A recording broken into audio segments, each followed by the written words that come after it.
This is Grapplers Talk. What is up, fans of Grapplers Talk? This is Dave coming at you with another episode each and every week. Thank you to all of the love and support and all the fans of the show. We get tons of feedback on how much you guys are enjoying the show. So thank you all for being a part of this.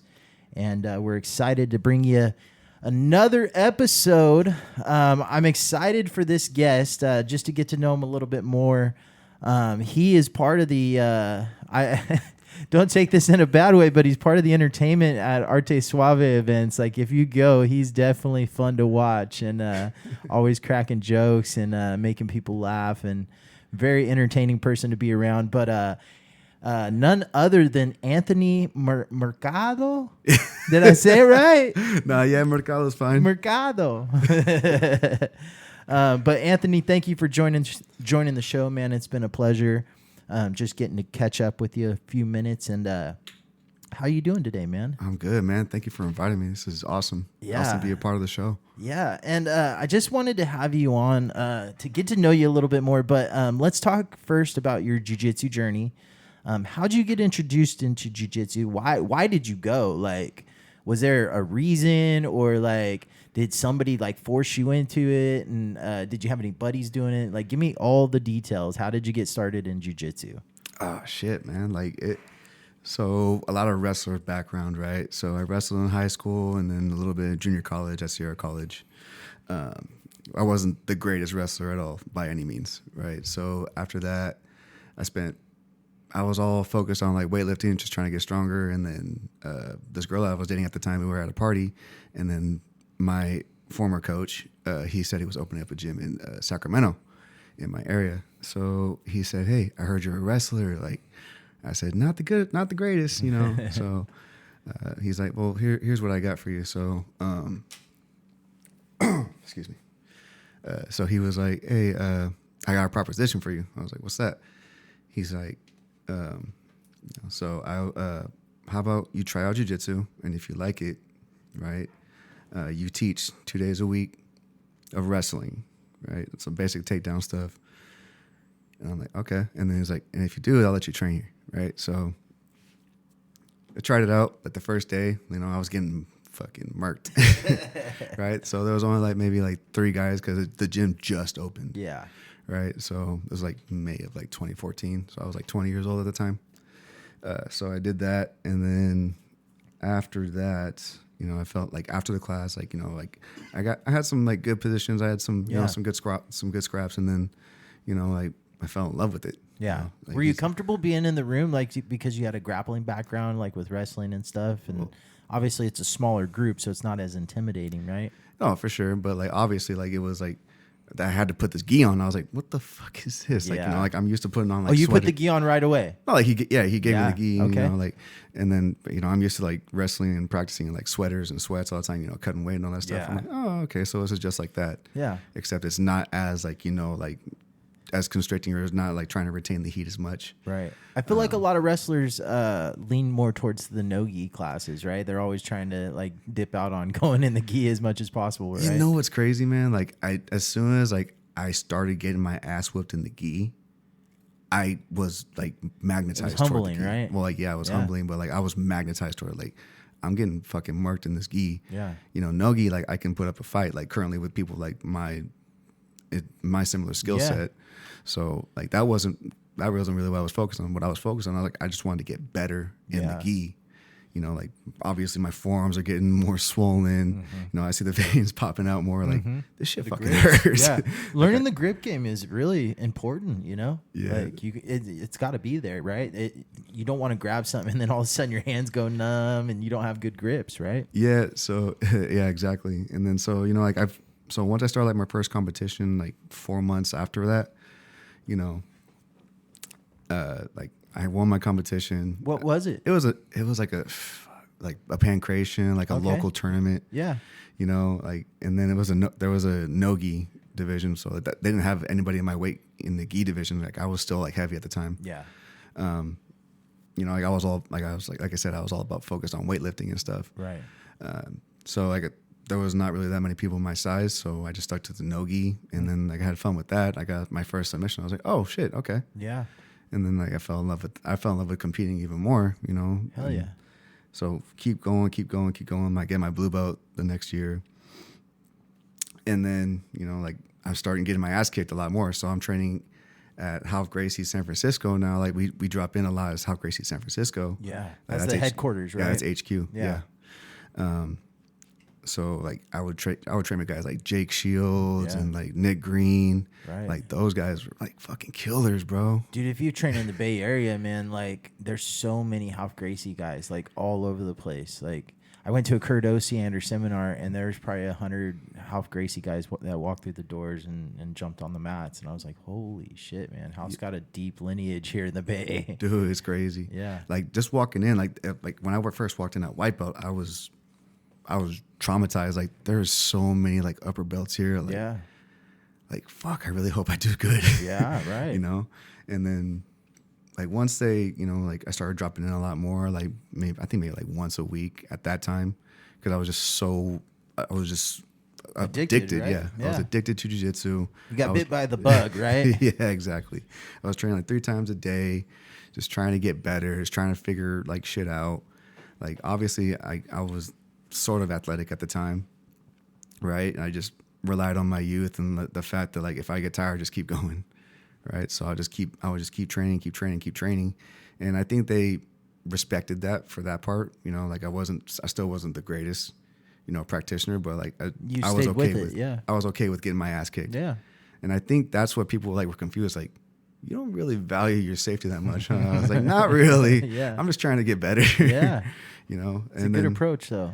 No, for sure. And then, you know, like I start meeting like these awesome people, like, you know, Manny Moreno, Chewy Moreno, over at Lincoln Jiu-Jitsu. I met my current coach, Colo Vida. Like I met him like a week after I started. Yeah. You know, and then, you know, he's the one who gave me my black belt like 2 years ago. So that's badass. So it was very, very like, you don't see a lot of people that do that. Yeah. You know, like people that you start with end up being the one that give you your black belt. It's wild, man. Like, and it's crazy because like you create some awesome relationships with jiu-jitsu. Like I've talked to a lot of guys on the show about that. And, you know, even to this day, like some of my best friends that were in my wedding and still brothers, like I was at their house last night. We all started in jiu-jitsu together. We all met through jiu-jitsu. No, you know? For sure. So it builds some solid bonds and some solid relationships. Oh, dude, you have no idea like how like happy I was like that my buddy Nick and I, like he was a blue belt at the time, and then, you know, like he got injured a lot too. So like I had time to, you know, keep training still, but like I would still see him all the time. And, you know, it was a lot more for me. It was very, very like sentimental, like to walk up like next to him and get like strapped up together. Yeah. And I think that like that bonds us a lot. Oh yeah. You know, and like my coach, he likes to remind me, he's like, hey, remember that time like I almost beat the shit out of you? You know, because I was a dumb fuck at the time. You know, like I did something stupid and involved a tennis ball, and you're young, right? Oh yeah, for sure. And he called me out on it. He almost beat the living shit out of me. Yeah. And you know, and then we were talking about that not that long ago too. He's like, hey, like times change, huh? Yeah. You went from a little shithead to the big shithead that I fucking know and love. Right. It's crazy, dude. Like I think of that shit too. I started as a kid, dude. I was like 17, 16, you know? So, I mean, think of the dumb shit I would do in there fucking, and I'm like, man, now I'm 30, 36, 37 years old, dude. Like it's been a long time of growing along the way, you know? You grow up as a person, and jiu-jitsu like takes you to a different place in life too. Oh, so much, man. So much. And I can't thank jiu-jitsu enough. Like there's been a lot of like outside situations that I've gone through, and then like jiu-jitsu's just always been there. You know, like I've had, you know, some legal issues that came up with me, and then you know, I lost my my good job at the time, and then so like jiu-jitsu was just always there. Colo was always there, like to back me up, and then you know, like he took care of me, and like that if that wasn't love, then I don't know what the hell is. You know what I mean? It's like a family, right? No, like for jiu-jitsu, like people have a solid bond with people in jiu-jitsu. Like it builds relationships and it builds something special. Like I don't know what it is. Maybe your friend choking you all the time or whatever. It can be, you know, that releases some endorphins in your brain that cause you to, you know, become very close. But yeah, it's wild what it does to you, man. And you know, it's just a place. It's like a safe haven. You know, it's a place you can always go and kind of let everything in the world like forget about it all, right? No, yeah, for sure. You can't really think about anything else while you're doing jiu-jitsu, right? Oh, dude. Like, if you are, then you're going to get fucked up. Yeah. Yeah. How was BBB this morning? You came from Sunday service, right? Oh, dude, it was awesome, man. Like, it was a stacked house. Like, you know, last Sunday service of the year. So, Kalani had one of his guys that he used to train with when Alika and them were kids. So, like, the dude owned a taco truck. So, we had some tacos after training. Dude. He's always got something cool going. He's either does the kava or the tacos or... Dude, it's awesome, man. Like, it's a fun time for sure. Have you ever tried that kava? I've tried kava once. My buddy Jesse, he took me to one, like, in my area. It's like a kava bar. And... it gave me... It's different, right? Yeah, it was a weird sensation for sure. Like, it was like a numbing sensation. I was like, what the hell am I drunk or what? Yeah. Dude, we went to this... we were at a wedding. It was a Tongan, like, family, you know, and they afterwards, they had this bowl, and they're, like, mixing this rag, and I'm like, what are you guys doing? They're like, it's kava. You got to try it out. And I'm like, well, okay. And they squeezed it all in there, and I was drinking ladles full of it. And next thing you know, dude, like, I'm, like, numb and... all relaxed and chill. Like, dude, that's the crazy part. It's a trip, man. It's a trip. I thought like I was borderline like getting high at the moment. They're like, no, it's like it's just more like a muscle relaxer type deal. And it's like a natural like sort of like root or something, right? I believe. Yeah. It's like that kratom too. Kratom's like a natural leaf, and a lot of people take that stuff. But there's weird little things in this world that somebody put on this planet for us to discover and figure out, right?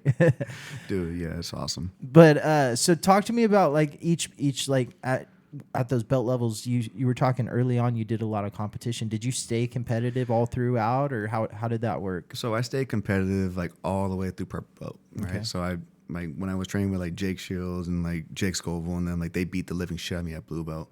I was getting ready for Nogi Worlds at the time. Oh wow! You know, so I was a blue belt for about a year and a half. You know, I won some, lost some. You know, did a lot of IBJJF type deals. Yeah. Jiu-Jitsu World League wasn't really around. This is before COVID, right? So I did that. And then I got my purple belt, and then like I started doing like super fights with Fight to Win because you had to be a purple belt to compete. Yeah. To do those kind of shows. And then I had my first one, you know, I kind of got addicted to it. Like, just the fact that, like, it felt like I'm doing something cool, dude. You know? Like, that's I'm big time. Fight to Win's a big production, right? Yeah, dude. And, you know, like, I'm with Arte Suave now, but, like, at that time, like, Arte Suave wasn't around. Yeah. But, you know, like, just seeing, like, people, like, do shit like that, I was like, damn, dude, this is cool, you know?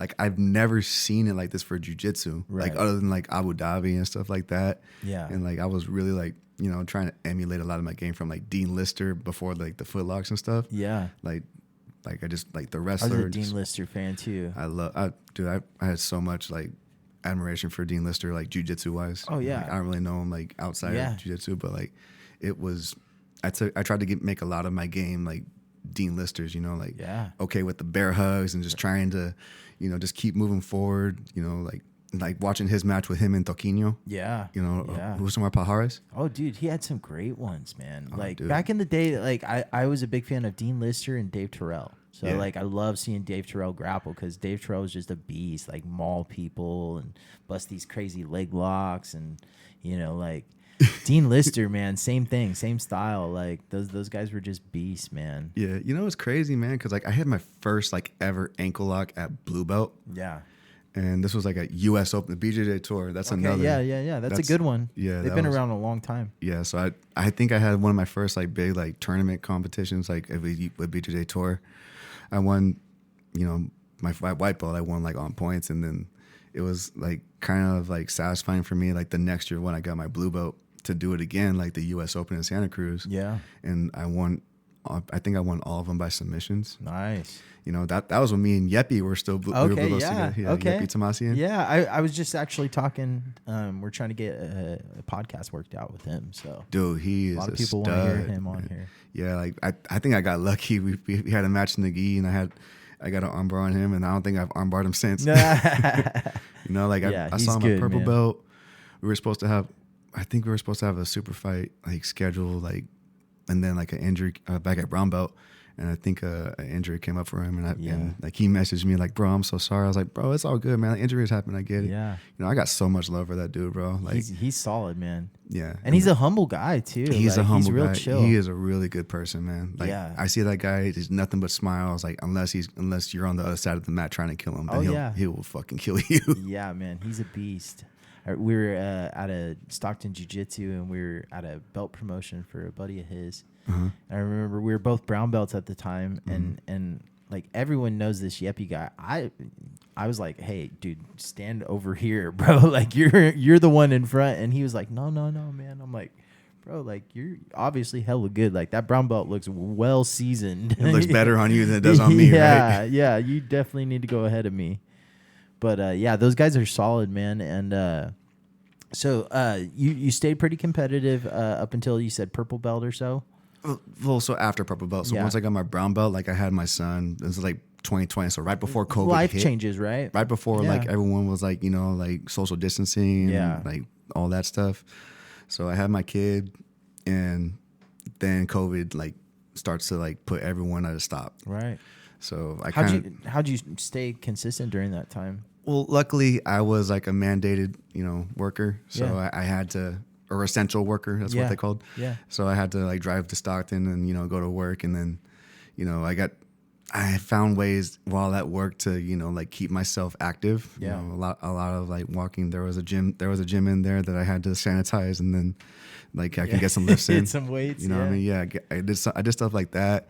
And then there were, they were starting to do like investments, like a home gyms, you know, like a sauna, and then the Peloton came out, and I was like, damn, I can write these off here too. Yeah. You know, the next year. So I did stuff like that.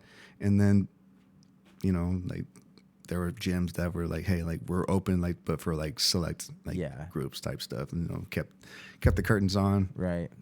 You know, so a lot of people taped up the windows around here, and you know, go through the back door type situations. And so like I would train with Rich. I would train with Tim over there. You know, I knew all those guys, bro. Like they beat the shit out of me, bro. Like when I was like a blue purple belt, they would beat the living shit out of me. Yeah. And, you know, Rich, he'll probably still beat the shit out of me if I decide to come back and train with him again. Yeah, man, he's good, dude. He's a good guy, man. He's such a solid person, bro. They're all real good guys, man. Like whatever, like they have like outside with each other, like that's their thing. Like I just try to keep it, you know, chill with everybody. Right. Like same. I have no, like, obviously views are different type deal. Right.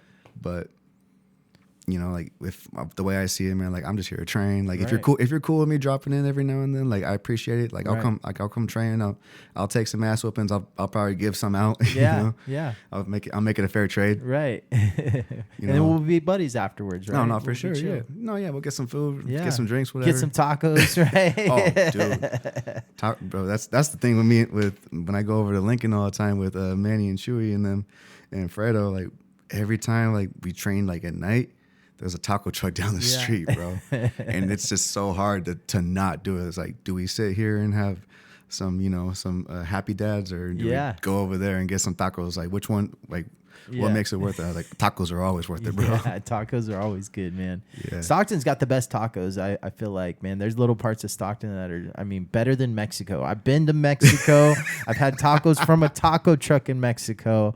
And East Side and South Side Stockton will beat that shit out all day long, man. I have had some good tacos in Stockton. I've also had good tacos in Sacramento too. I'm not gonna talk comparisons until we get the Sacramento and Stockton tacos right next to each other. You fuck with Chondo's Tacos?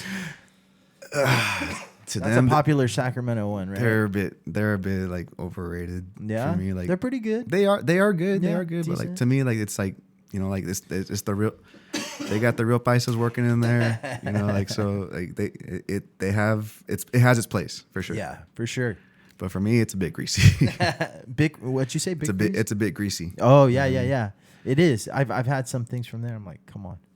But there's certain locations that are better than others. Chondo's is now like a bigger chain, I feel like. Dude, the fact that they turned into a chain, like they have Yeah. like multiple shops and like the taco truck, like going out and like my work now, like they have the taco truck like every season. Yeah. So they bring that truck out, and like for me, it's kind of like played out because I'm eating it so much now. Yeah. Oh yeah. I get it. So talk to me a little bit about how you got tied into the Arte Suave organization and what your role is, and just a little bit of fun stuff about the organization. Like I said, you're always the entertaining one. You're usually refereeing some matches, usually throwing in some commentary from time to time for the audience to get a few laughs in. You're a good entertaining presence in the organization. So just talk to me about how that got started. So Arte Suave was already like around. So they started like after like COVID hit, they started to host these super fights, and like me, I wasn't really focused on jiu-jitsu at the time anymore. Like I was just focused on my kid, but I was still trying to get some training in. And then after COVID hit, or after COVID for me was done, like around 2021, I started seeing a lot more Arte Suave posts, and I was like, oh, that's pretty cool. Like like this is a local like event like in Sacramento, like so I was like, oh shit, this is kind of cool. Like let me see if I can. I saw my coach was like competing a lot more too at those events, and so I decided to like visit an event. I saw it. I was like, damn, this is pretty cool. Like submission only type deal, and then the judges and referees, all that stuff. And then like I saw Fredo post like asking for like help with judges and stuff like that. So I offered me up. So the first event, it went out pretty good. Judges, all that stuff. Then the next event, it was when Fredo had his purple belt BMF championship at the time. Okay. So me and Don always will talk shit to Fredo. I was like, bro, we didn't see the damn sub because he lost that because apparently he went for a loop choke, and I'm like, bro, like I didn't see it, like I was just going by what I saw. So we have a little inside joke going on with the loop choke gate. Yeah. So I talk so much shit to Fredo with that. Like this is what. So he never got the points for it, the sub points. Oh yeah, exactly. Yeah. Okay. Right. So I love Randy kind of talked about some of the scoring and how that worked on here when he was on the show. Yeah, Randy's one of the better judges, like because he has the TVs in front of him. Yeah. Back then when I was judging, they didn't have the TVs. It was just stand there and hold the flag, right? Yeah, pretty much. And so like I told Fredo, I was like, bro, I didn't see that choke. Like if I would have, I probably would have gave you points. But then like he showed me a different angle. I was like, oh, okay, that makes sense. But I didn't see it at that time. Right. So I like to think I'm an innovator because me and Don are innovators because we gave them, now they have like these screens that have multi views. Right. You evolved the Arte Suave organization, right? Exactly. Yeah. So I like me and Don like to take credit for helping Arte Suave become better. Yeah. Become a better event. Yeah. Absolutely, dude. Like that's how the UFC. I'm pretty sure the judges get better angles and better cameras too. Yes. Right? Yeah. So then after that, like Fredo's like, all right, you're never judging again. So like he was like, can you ref and like basically just stop when I was like, hell yeah, dog. All I gotta do is just like just stop You're it when a big someone guy says too, so you could get in the way, of the bigger guys. Yeah, exactly. Yeah. So I was like, that's perfect for me. Like I can be as lazy as I want without like trying to like watch somebody get killed. Granted, there's some people that have actually gone to sleep, but that's because they didn't tap. Yeah. There's like. Have you seen any like crazy arm breaks? Arm breaks, no. You've stopped them early enough. Like you're the Herb Dean of Arte Suave, bro. You're the Herb Dean of Arte Suave, man. Bro, what's crazy is that me and Manny, like we're both reffing too. Like we try to tell kids all the time, like, hey, if I don't see any like action when you're getting choked, like we're gonna stop the match, right? And when these kids get choked, bro, like sometimes the chokes are just deep, and like if like you're a second too late, they're gonna fall asleep, right? And that's just the name of the sport, right? Like people get choked out. Have you had somebody go after you or anything? Maybe not go after you, but verbally go after you or anything? No, like that. Like, so I help out with like first aid too and stuff like that right now. So I have all that training and stuff like that. So like I know how to handle it for the most part. And, I assess them and, like As long as there's no as long as they're not like having seizures after they got You're choked the Herb out. Dean. You're the Herb Dean, man. I'm giving you that title. No, and then but when it comes to like joint locks and shoulder locks, like they get warnings like first off, like before the match even starts, like hey, if these look locked up, you know, like the match is gonna get stopped. Yeah. You know, and like there were some matches like at the Sacramento event. For safety though. Oh, for sure. Yeah. Like I'm like, and they're kids too. Yeah, you know? they got plenty of jiu-jitsu ahead of them. Exactly. You know, Yeah, like there ain't it no doesn't reason. make sense for you to break your arm in a competition and take all these years off. And Yeah. Like you just started this. You're 6 years old and you're and you're in a super fight, dude. Like just Right. chill out. Yeah. You know, so like it's stuff like that. You know, and I think that's like one of the more fun parts. It's like watching these young jiu-jitsu athletes and they're just getting after it. They don't give a shit about. How do you handle when the kids are like real upset, like crying and stuff? Like is it tough for you as a parent? You know? I think you saw at the Stockton event, like there was one kid that shouted, "I hate you," you know, and then like I was like, "Hey, dude, like it looked locked up, and I'm sorry." And then you know, like later I went to a World League event, and and the dad of that kid, he came up to me, he's like, "Hey, you stopped that match," and I was like, "Yeah, like I wanted to thank you." You know, like I think that's more gratifying to me than anything, because they're like, "Hey, like he's just being stupid, or whatever." And like he's a kid. He obviously doesn't understand. Well, then like fully. he's passionate about like competing and stuff like that, which I also respect. It's just, you know, like I gave you the warnings, like if it looks locked up, I will stop it. Yeah. You know what I mean? Like, and that's basically the rule. I have to treat everything fairly. Yeah. You know, at that point as a ref. Couple things I gotta ask you about. Your sock game. You always got these crazy socks going in Arte Suave. Is that like your staple? No. You know, like the ref has the big mustache in the UFC.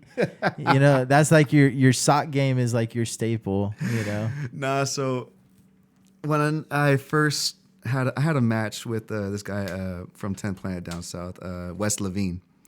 He's a big Pokemon guy, and so once I saw that he was a big Pokemon guy, this is after like, you know, this is like right when like Akira passed away too, you know, the creator of Dragon Ball. I don't know.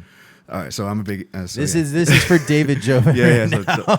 So David knows all this too. Like, yes. You know, so I wanted to come back and I was like, all right, you got Pokemon, I'll show you Dragon Ball. Right. so I had my Goku socks out, and like I was kind of contemplating on having the Dragon Ball theme song out, but like I was like, I already go with mine. So, but like I knew he was gonna come up with a Pokemon theme song. I'm like, motherfucker. So I was like, I was ready to take off my socks, show the Goku, like, you know, to the camera and everything.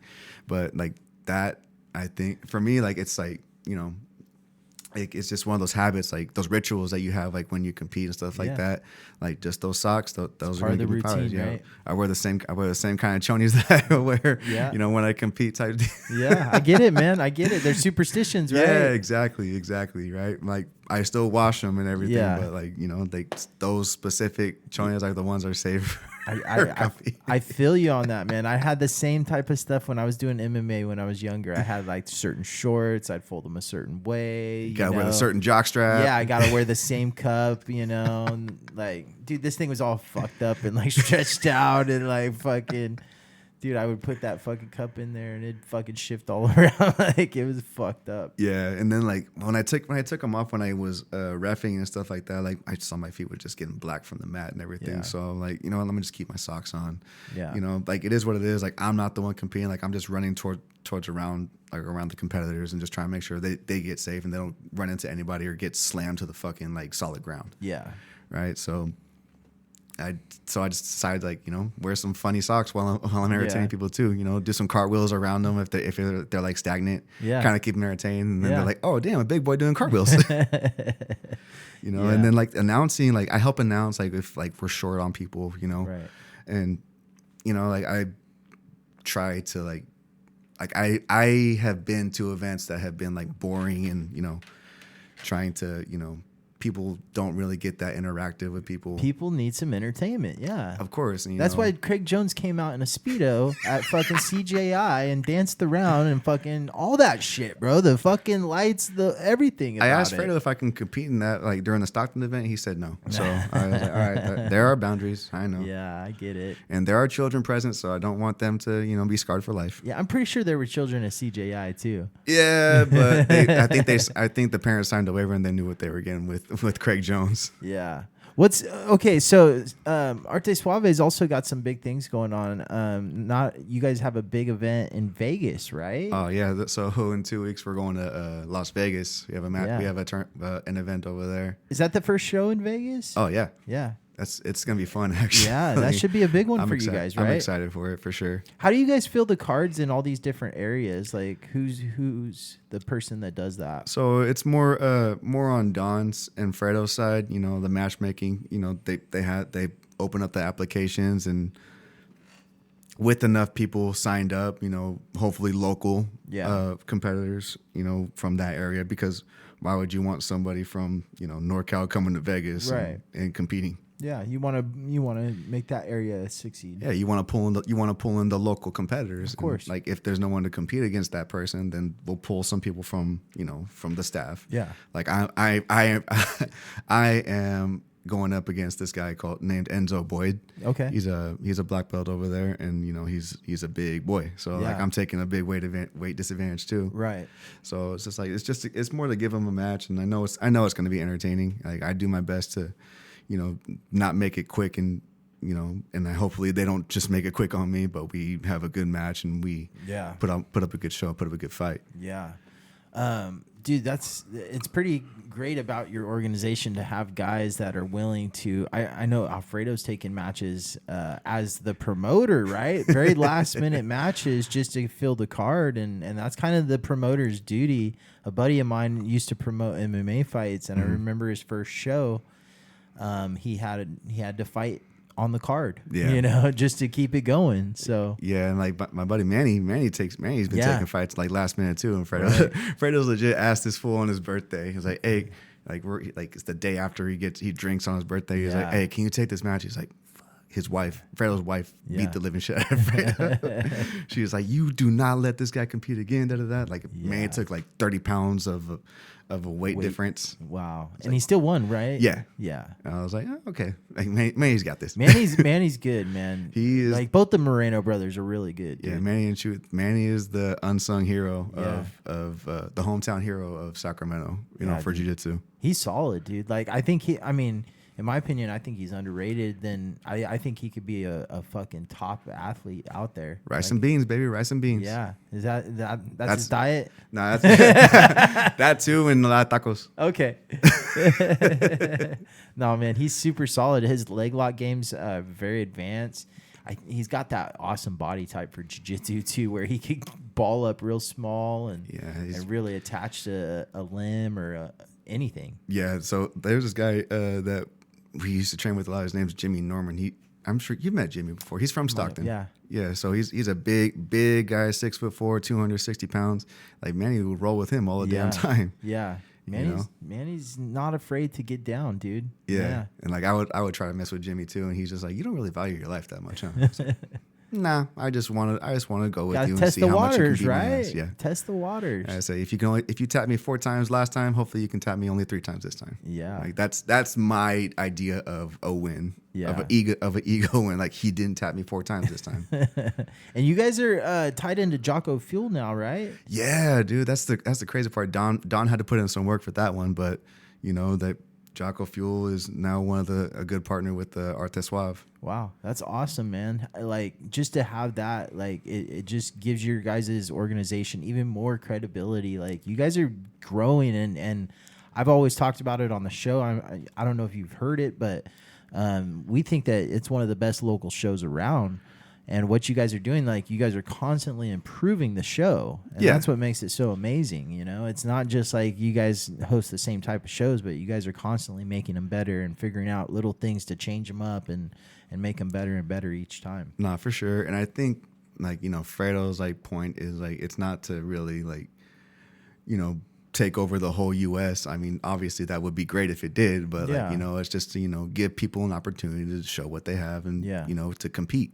You know, and you know, not pay $300 for an entry fee, right? Like unless it's like, you know, for a pot, whatever. Then like obviously it's going to be like an entry fee, but like makes sense. Like if you know, if you just want to compete and just to show out and show people what your gym is made of, and by all means come through. Yeah, you know, and that I think that is one of the more respectable like ideologies of, you know, of an event. Yeah.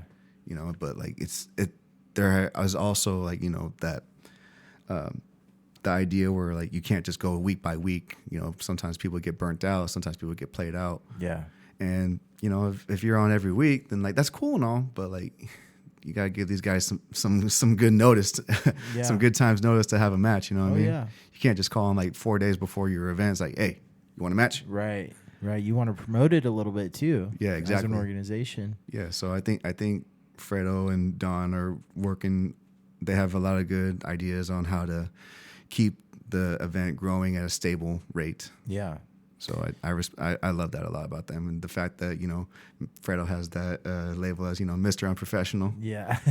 So I think with that, there's a whole lot more relaxation of, you know, expectations. Right. You know, so people are expecting, you know, I don't really know what they're expecting. Yeah. You know, I am just expecting to hope to have a great show. Right. You know, so. You guys do great at that, man. And so you get to travel a little bit with the show. What is it like setting up an event on the road with the Arte Suave organization? So I think the hardest one was Phoenix. Okay. You know, I had to say, so this was, you know, we've had some, you know, on the road issues with tires being flat, having to fill up like maybe 8 times within like an hour, like, just because the tires were flat. And like, oh shit, the tires are fucking flat, dude. Yeah, it's crazy. You know, so we do stuff like that, and then just the on the road exhaustion. You know, once you get to the event, you have to set up, pick up all the mats, set them up, and hopefully, like, you know, your people get there on time too. Yeah.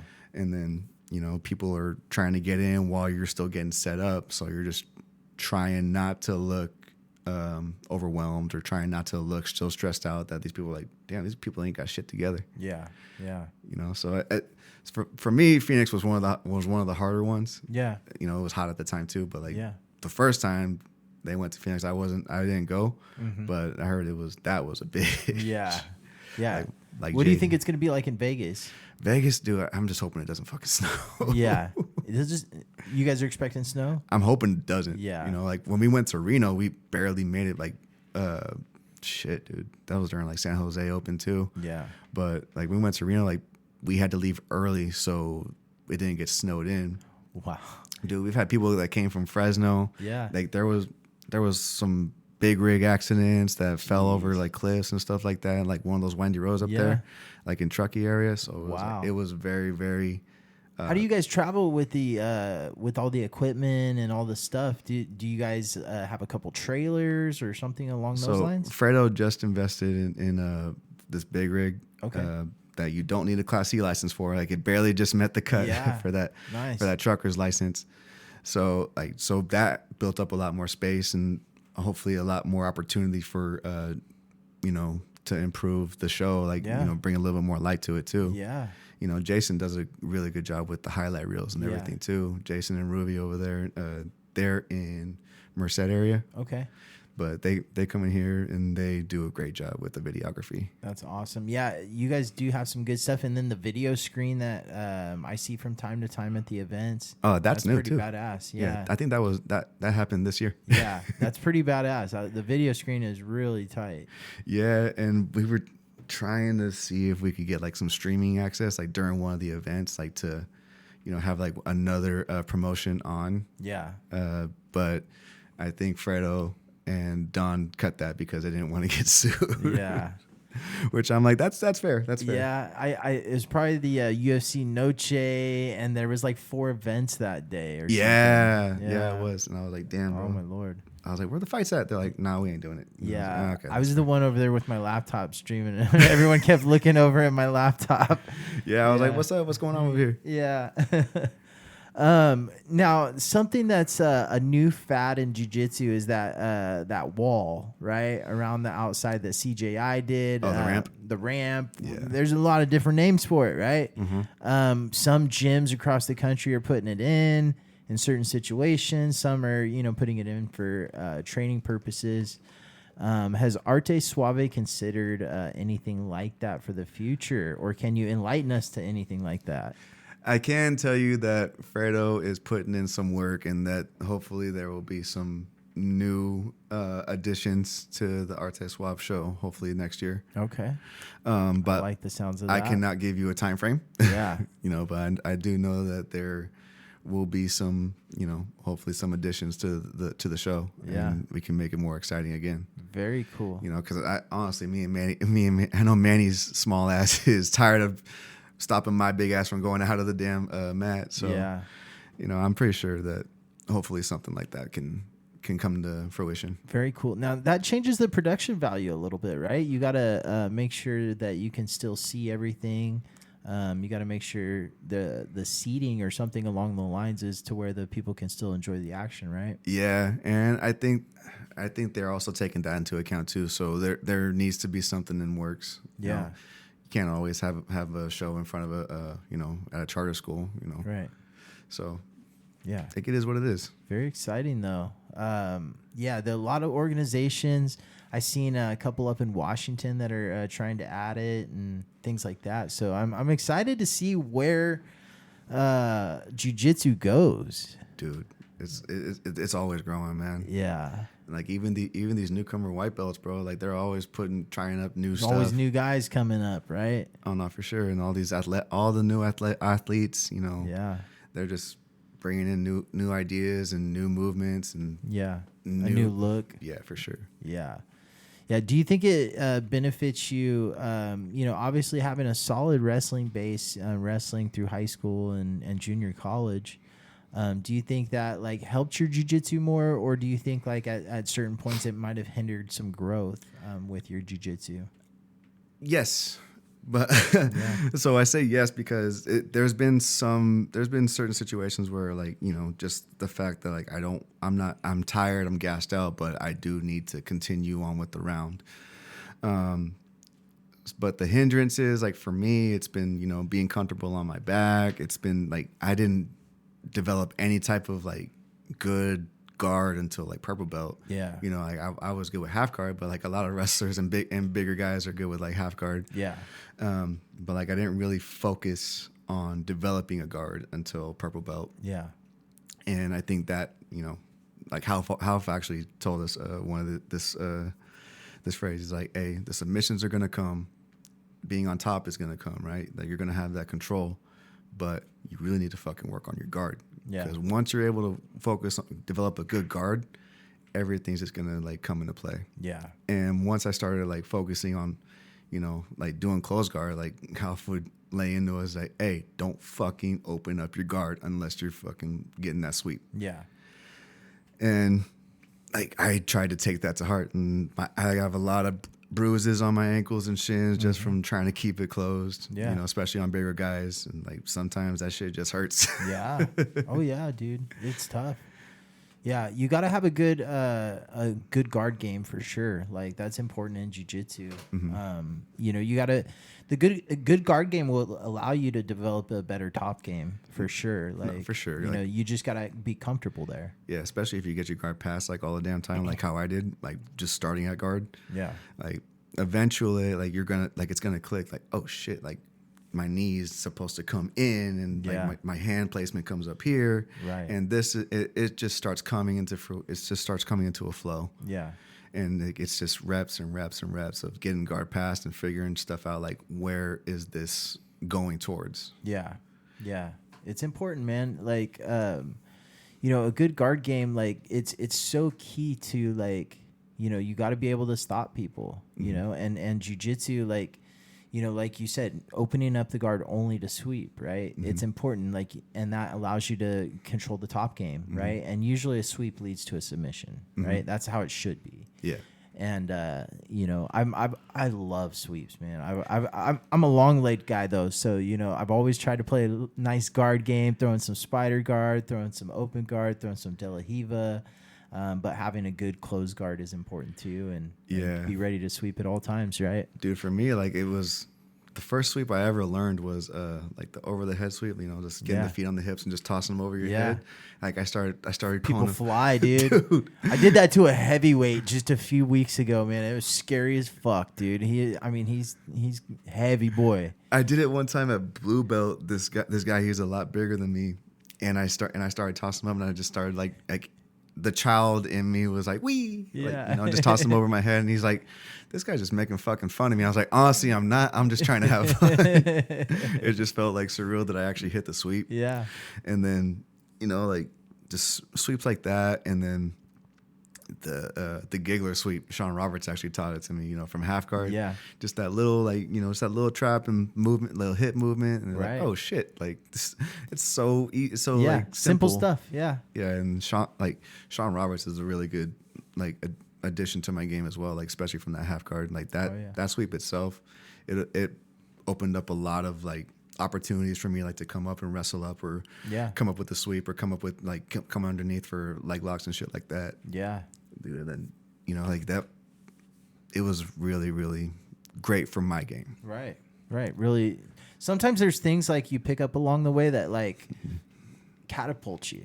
There's breakthroughs. I call them, Dr. Phil breakthroughs or some shit, right? You have this eye-opening experience. At least from my perspective of jiu-jitsu, I've had these moments where something just clicked, right? And after that, man, it skyrockets my game for quite a while. Yeah. But yeah, sometimes it goes like that, right? Mm-hmm. Yeah, and when I trained with Kurt too, because Kurt and Nick Green, and they. I took them as mentors too, because we had the same body type, and Nick Green was a great competitor. He when he was competing, motherfucker was competing. Yeah, you know what I mean, and watching him and his body type, a little thick, a little short limb guy, just taking all these matches and just putting in work on these bigger guys. Yeah. So I took that and I started. I wasn't afraid to ask those questions. Hey, what are you feeling when I go through here? What do you see when I'm doing this? Mm-hmm. Right. And they come up with answers. And for me, I'm asking, can you do this to me so I can feel it? And, what do you, when I ask, what you mean, can you help me understand it more? Yeah.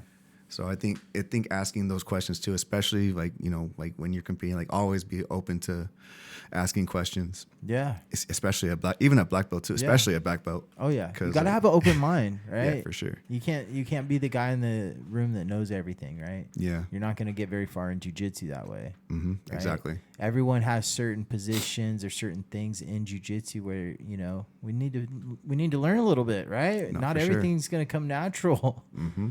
So, jiu-jitsu is a very humbling martial art, and, it really allows you to you can't fake it. That's the one thing about it. You really can't fake jiu-jitsu. You either know it or you get exposed, right? Yeah, exactly. Yeah. It's such an interesting martial art, man. I love it. And, jiu-jitsu's growing, man. What's some of your future goals you have for your jiu-jitsu journey? I mean, you're obviously at the black belt level. Where do you want to go from here? Do you have future aspirations of opening your own gym or anything along those lines? Hell no. Yeah. I see some, I've seen a lot of relationships go south because of people open the gym together, or just for being a business owner, Right. It's tough. There's some people that can take it, and me, I already got enough shit going on for me already. So for me, opening a gym I do not see that in my future. I am more than happy to help Colo out with with the classes, and help be another resource for the students to use. But other than that, man, I love training too. I love training, I love rolling, I love helping people get better. And when my people get better, they get me better because they're doing all the shit I taught them. Yeah. And then now I have to find ways to beat the living shit out of them with the move that I just taught them. Right. Yeah, it gets tough. So that, and watching the kids' classes, watching them grow, and hopefully they continue on when they get older. Yeah. We have one kid at our gym, he is a stud, dude. He's 14. He's wild. He's about as big as me, but the kid is just strong, I'm damn, dude. When you become a grown up, I know you will beat my ass, but for now I'm gonna lay it on you because your dad's okay with it. There's a difference in adult strength, right? Yeah, for These sure. kids can be really good, but man, once they get their adult strength, fuck. Yeah, once they develop that, that grown man strength, or that old man strength, whatever you want to call it, it builds up, and you start to realize oh shit, this is what that is. Yeah. Yeah, it's and that's the key, man, making sure these kids stick with it, right? Making sure they have a good experience. They don't get discouraged along the way, right? Yeah, no, for sure. And there's obviously, situations where, you kind of have to like step in and, like you see that they're getting like frustrated or discouraged, and you kind of have to, you see that, and like sometimes talking ain't gonna cut it. So you make them roll with you, and you kind of give them like a better look and give them a little bit more confidence for them to come back the next day. Yeah. Or, like sometimes they're a little like overzealous and they're just beating the shit out of everybody. So you kind of have to bring them back to earth a little bit. Yeah. Like not to embarrass them, but like, hey, like Humble them down. Yeah. You still got work to do. Yeah. And I think that's what, Colo and Teddy, Colo's brother over at Help Gracie Conquered, I think they implement that a lot. They are the role models that, as gym owners that you look up to. Yeah. It's important. You got to have a good leader, right? Yeah, for sure.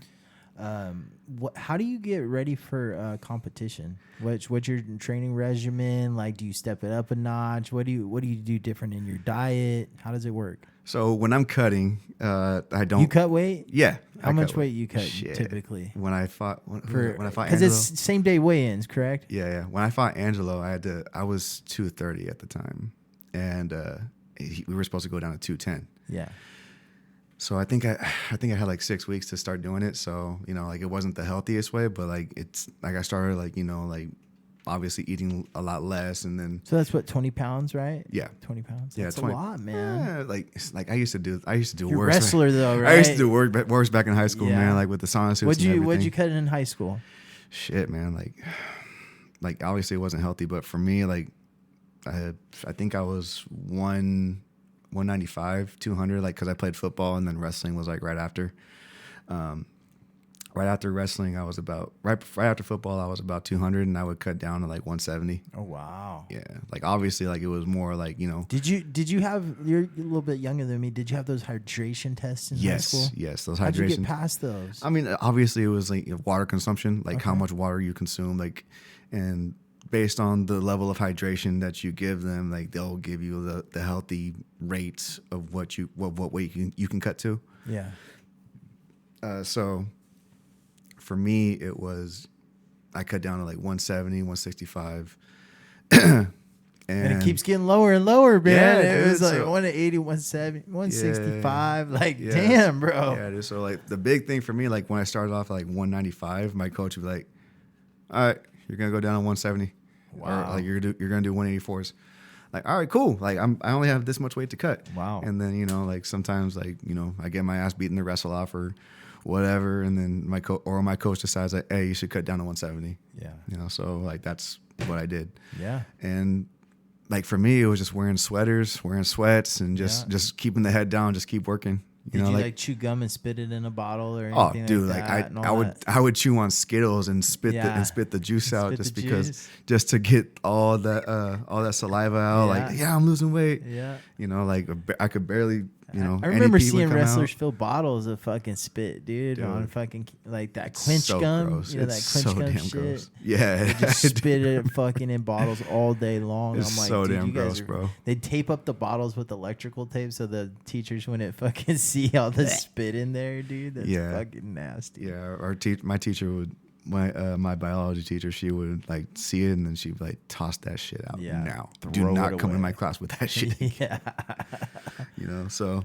Oh man. But yeah, so when I cut down with for that match with Angelo, it was mainly just like a lot more water consumption. Like I would up my water consumption, like lessen my portions of food. Yeah. And obviously pick the right foods. Yeah. What's your diet like? You said tacos earlier. Hey, a lot of tacos. Tacos, it's just corn tortillas. Like corn or flour tortillas. All you gotta do is cut out the tortillas. Yeah. Just eat the inside of the taco. Start going that keto carnivore diet. Yeah. But it was I would go down to like the broccoli and chicken and rice, some like a little bit of rice, and just start going heavy on eat that. Real clean. Yeah, like sometimes like that one meal a day type. It would just depend on like my week and like what I knew my body could take. Mm-hmm. And for me, it was like obviously the water consumption was a must, and trying to keep the the electrolytes in, the salts in.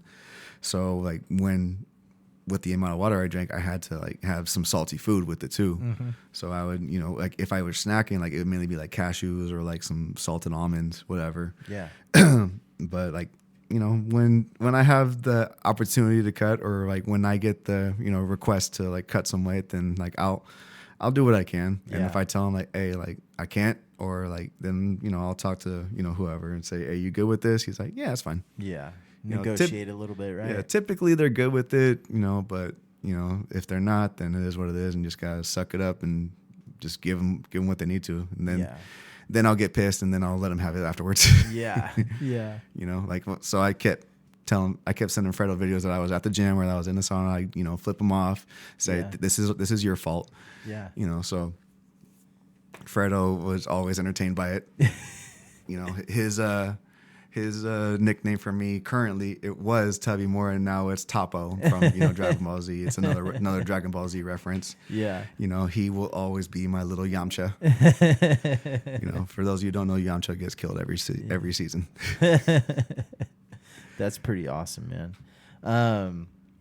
Yeah, dude, it's been awesome getting to catch up with you a little bit and getting to hear your story about how you got into it. And you want to play a little game? We usually have a fun time on this show. We play overrated or underappreciated. Yeah, I'm down. You're down with the get down. I'm down with the get down. I'm gonna play this one a little bit different. Overrated or underappreciated. ADCC, this past one that just happened. Ooh. We're not going competitors. We're going events. ADCC, overrated, underappreciated. I think it was underappreciated. Like, obviously, CJ. There's some good moments, yeah, right? There were some good moments. There was a lot of like close like matches. Obviously, what was your favorite match at ADCC? I think that J-Rod match, that J-Rod final. Yeah, J-Rod and John Carlo. Yeah. That was one of the better matches that I seen. Solid match, dude. Yeah, and then there was that women's final. I think Bia Mosquito was in it. Okay, yeah. She did. I think she well. lost. Yeah, she lost that final, but like that was still a good match. Like watching that Australian chick. Obviously, she had a game plan and she stuck with it, and it was tough for Bia to get past it. Yeah. So I think that was a really good like strategic match to like look at and like have that game plan and like stick with it. I'm kind of biased. I always root for Bia. Like I feel like she should win everything. No, I love Bia, man. Yeah, her style. She's real good, dude. She's so solid. Yeah, dude. I thought ADCC, it was tough because they were competing that weekend, but I thought overall, like, it still was a good show. There were some highlight moments. No, for sure. I love Craig Jones and his style of entertainment, and obviously Craig Jones did the innovative thing and got the athletes paid. Yeah, and that's obviously greatly, that marked another like innovation to ADCC. Like you're making them do shit that they don't want to do. Yeah. And that's something that, hopefully as ADCC progresses too, like they'll figure shit out on how to get the athletes paid. Yeah. Yeah, I really hope that they evolve. It sounds like they've kind of revamped the organization. It sounds like there's been some changes to the higher ups in the organization and a lot of different things going on. So we'll see if it changes anything. Yeah. Yeah, it's going to be real interesting to see. So this isn't overrated or underappreciated, but do you think Gordon Ryan competes in 2025? Oh, man. And we're about to have a new year. Gordon Ryan having a competition match in 2025. I can't see it, man. Yeah. No, I can't see it. Especially, like, I don't even see him competing against Kanan in the next ADCC. Yeah? Like, I don't... You think he backs out? I don't think he backs out. I think a medical problem will occur. Yeah. He's got a lot going on with his businesses, too. Like, he's got his hands in a lot of different things. On a lot of different people. I'm like, hey, man, do you? Okay. What is the story behind the rash guards in Arte Suave and the shirts you guys wear? Oh man, that's more of a Fredo question. Yeah. But I can tell you, it's for the sake of one of our good friends. Okay. Like it's more to show support for one of our friends and to make sure that shit is happening the right way. Okay. You know, and like that's all I can really say about it. Yeah. It's not my story to tell. Yeah, I got you. But you know, that's Yeah. all I can say about it. And I Okay. will continue to wear that shirt and rash guard until dues are paid. Okay, I got you.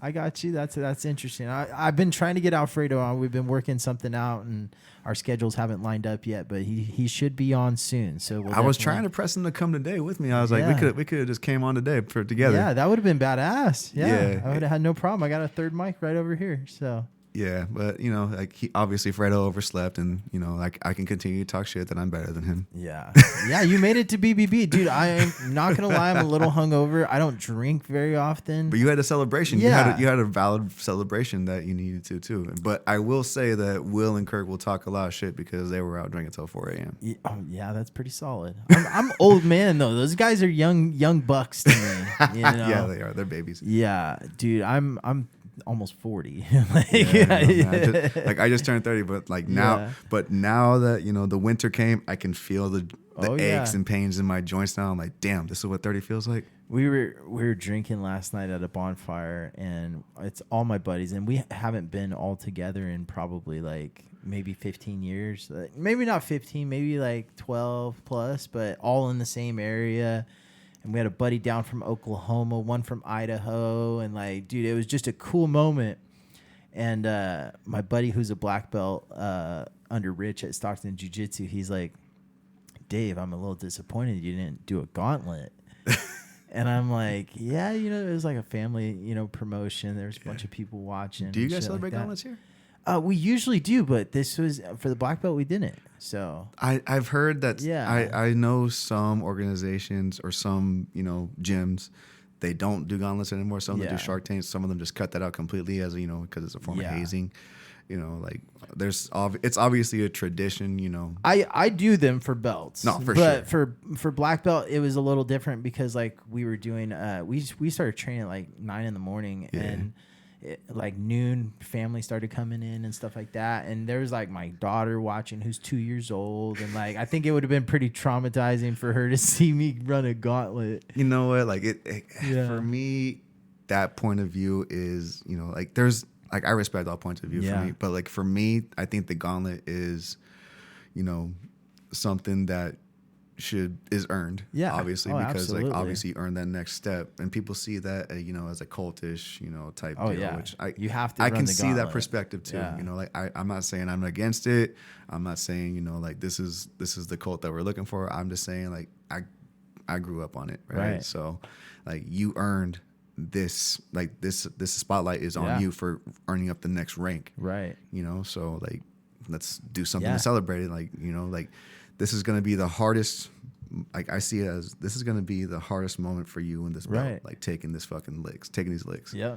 And as for me, as long as people see it that way, like it's like it can be a benefit to their growth in jiu-jitsu. Like 100%. like this is just gonna be hard as fuck. Yeah. But I know like if this is the hardest thing I'm gonna do, like in this belt level, then I'll be all right. Did you see that viral video of he might have even been a Half Gracie guy recently, and he ran he walked the gauntlet very slow, and like stared at everyone down with an evil ass look, fucking as he's going through, and they're just hitting him. They're like, "Holy shit, dude!" And he's like staring at him like he's gonna kill him, dude.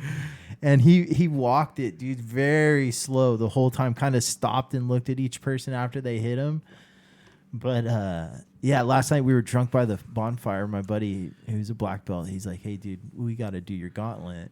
Uh-huh. And at first he tries to convince me to use leather belts, and I was like, "Dude, you're fucking insane." Dude, I'm saying like He was testing my drunkenness level. earn your last belt, night. dog, not your not your stupidity. Yeah. And then he finally is like, "All right, man, we all get one shot." And Yeah. it was all my best buddies, so I was like, "All right, cool, I'll do that." But it was cold as fuck in the dark, everyone's fucking all drunk up, like ready to fucking hit me. So I let them all hit me. Got a couple little small marks, but Yeah, it's nothing all right, crazy. man. It's all right. Some So- little welts ain't hurt nobody. Right. Like obviously, like when I got mine, like I told him like, you better fucking hit me or else Yeah. I'm gonna make sure you get it worse. Yeah. My buddy Bobby's just mad because like we lit his ass up, dude, for his black belt. Dude, we fucking got, I mean, I remember Rich got like 3 whips in each time and fucking, Nice. I mean, hard ones, dude. When Rich swings that belt, dude, it is like you could hear the wind, you know, woof, woof, woof. You know, it's intense, man. Damn, man, that's funny. That's hella funny. So that's why he's all butthurt about Yeah, I saw it. Batista. Like he's training jiu-jitsu. Yeah, now, like he's been WWE. training for a long time Yeah. under Caesar. Yeah. I saw him when I saw him get his purple belt. Yeah. You know, he just like obviously he's a big guy, but like Yeah.